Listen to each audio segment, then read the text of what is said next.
नमस्कार दोस्तों। मंगल लक्ष्मी के आज के एपिसोड में आप ये देखेंगे कि कपिल की माँ प्रतिमा जी मंगल को घर पे बुलाती है। ये बोल के बुलाती है कि 8 बजे पूजा है, सुबह तुम आ जाना। मंगल तैयार होके सुबह निकलने वाली होती है, तभी मंगल को ये दिखता है कि कुसुम जी ज़मीन के अंदर कुछ गाड़ रहे होते हैं। मंगल आके कुसुम जी को पूछती है कि ये क्या कर रहे हैं आप। तभी कुसुम जी बोलती है कि सौम्या की जितनी भी यादें आदित्य के साथ है वो सब मैं गाड़ रही हूँ। मैं ज़मीन के नीचे ये उनकी सभी यादें, सौम्या से जुड़े हुए सारी यादें नीचे गाड़ना चाहती हूँ ताकि आदित्य कभी वापस उस फेस में ना जाए।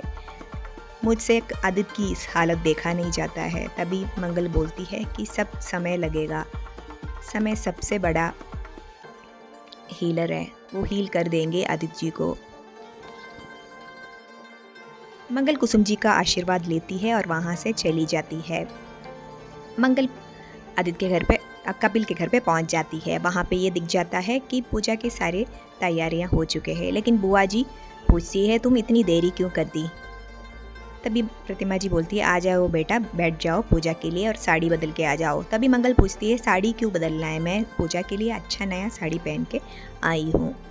तभी बुआ जी फिर से गुस्सा होकर बोलती है बस जो बोल रही है वो करो, ज़्यादा बहस मत करो हमसे। मंगल जाके साड़ी चेंज करके आ जाती है। बुआ जी बोलती है बैठ जाओ। तभी भी मंगल को कुछ डाउट होता है कि ये पूजा क्यों हो रहे होते हो, किस चीज़ का पूजा होता है। तभी बुआ जी बोलती है देखो फिर से ये लड़की बहस करने लगी, माँ ने कुछ सिखाया नहीं है तुम्हें, अगर माँ ने नहीं सिखाया तो सास का ड्यूटी बनता है कि बहू को सिखाए।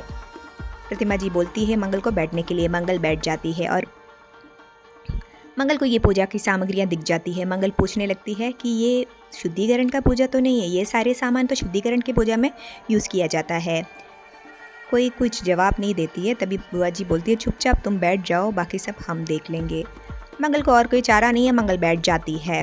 तभी पुजारी पूजा की विधि शुरू करती है और एक मटके में पानी लेके मंगल के ऊपर से डाल देती है।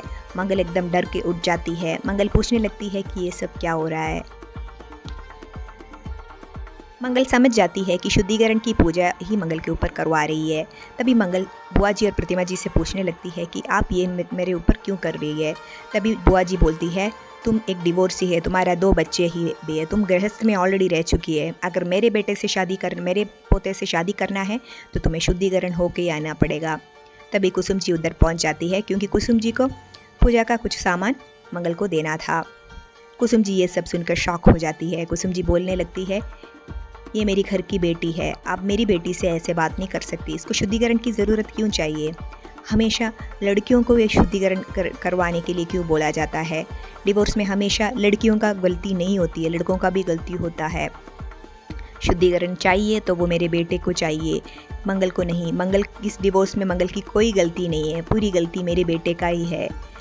मेरा बेटे का दिमाग ख़राब हो गया था, वो एक लड़की के पीछे चले गए थे, इसीलिए मंगल को छोड़ा उसने, वरना मंगल के अंदर कोई कमी नहीं है। आप लोग ऐसे क्यों सोचते हैं कि डिवोर्स हमेशा लड़की की गलती की वजह से होता है।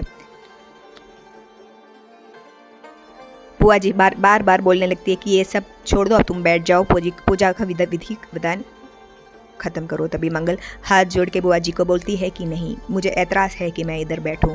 तभी पुजारी भी बोलती है कि जिस पूजा में तो पूजा में जो बैठने वालों का मन नहीं, वो पूजा कभी संपन्न नहीं होता है, इसीलिए ये पूजा अधूरा रह जाएगा। तभी बुआ जी को शॉक हो जाता है, ये पुजारी भी ऐसे क्यों बोल रही है। वहाँ कार्तिक की माँ कार्तिक को जिया से शादी करने के लिए प्रेशर डालने लगती है। लक्ष्मी भी माँ के ऊपर प्रेशर डालने लगती है ताकि जिया का पर्दाफाश कर सके कार्तिक के सामने, लेकिन कार्तिक मानने के लिए रेडी नहीं है जिया से शादी करने के लिए। क्या मंगल अभी ये शादी करने के लिए राजी होगा कपिल के साथ? क्या लक्ष्मी जिया का पर्दाफाश कार्तिक के सामने कर पाएंगे? जानने के लिए हमारे चैनल के साथ इसी तरह जुड़े रहिए। और अगर आपको ये एपिसोड अच्छा लगा तो एक लाइक तो बनता है। और मंगल जो साड़ियाँ पहनती है वैसे ही साड़ी अगर आप पहनना चाहते हैं तो हमारा मीशो स्टोर ज़रूर विजिट कीजिए, लिंक डिस्क्रिप्शन में है। धन्यवाद।